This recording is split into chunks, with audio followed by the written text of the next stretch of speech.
দারুণ বিপ্লবী একটা বাজেট দিয়ে দেব, দারুণ একটা রেভিনিউ আনবো, সম্ভব না।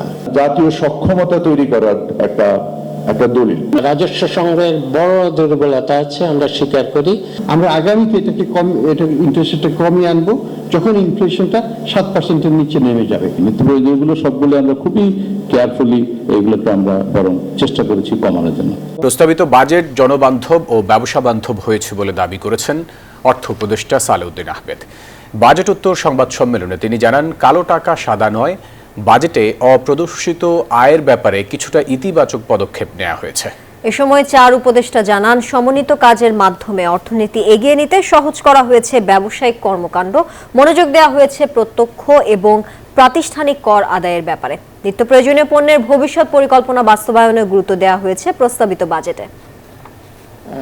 অনেকে নানাভাবে মূল্যস্ফীতির লাগাম টানা, বিনিয়োগ বাড়ানো, ভেঙে পড়া ব্যাংকিং ব্যবস্থা সহ নানা চ্যালেঞ্জ সামনে রেখে 2025-26 অর্থ বছরের জন্য 7,90,000 কোটি টাকার বাজেট দিয়েছেন অর্থ উপদেষ্টা ডক্টর সালেউদ্দিন আহমেদ। রীতি মেনে বাজেট ঘোষণার পরদিন গণমাধ্যমের মুখোমুখি তিনি সহ গুরুত্বপূর্ণ উপদেষ্টারা।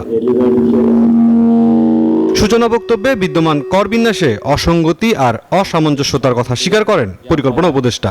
জানান, কাঠামোগত কারণে রাজস্ব বাড়ানো যাচ্ছে না। আমাদের যে রাজস্ব সংগ্রহের বড় দুর্বলতা আছে, আমরা স্বীকার করি। সেটা এই বাজেটেরই সবচেয়ে টানাপোড়েনের ক্ষেত্রে সবচেয়ে বড় দুর্বলতা হচ্ছে চাহিদা এত বেশি, কিন্তু বাজেটের রাজস্ব আয় বাড়াতে পারছি না। সংবাদ সম্মেলনে কেন্দ্রীয় ব্যাংকের গভর্নরের প্রত্যাশা, মূল্যস্ফীতি 6.5% নামিয়ে আনার কথা বলা হলেও এটি আরও কমবে। আর জাতীয় রাজস্ব বোর্ড এনবিআর চেয়ারম্যানের দাবি, নিত্য প্রয়োজনীয় খুব বেশি পণ্যে কর বসানো হয়নি। আমাদের মনিটারি পলিসিটাকে আমরা টাইট করে রাখছি। আমরা আগামীতে এটা ইন্টারেস্টটা কমিয়ে আনবো যখন ইনফ্লেশনটা 7%-এর নিচে নেমে যাবে। আমরা আশাবাদী এটা জুলাই, অগাস্ট, সেপ্টেম্বরের মধ্যেই আমরা সেখানে যেতে পারবো। খুব বেশি নিত্য প্রয়োজনীয় জিনিসপত্র নাই। নিত্য প্রয়োজনীয়গুলো সবগুলো আমরা খুবই কেয়ারফুলি এগুলোকে আমরা বরং চেষ্টা করেছি কমানোর জন্য।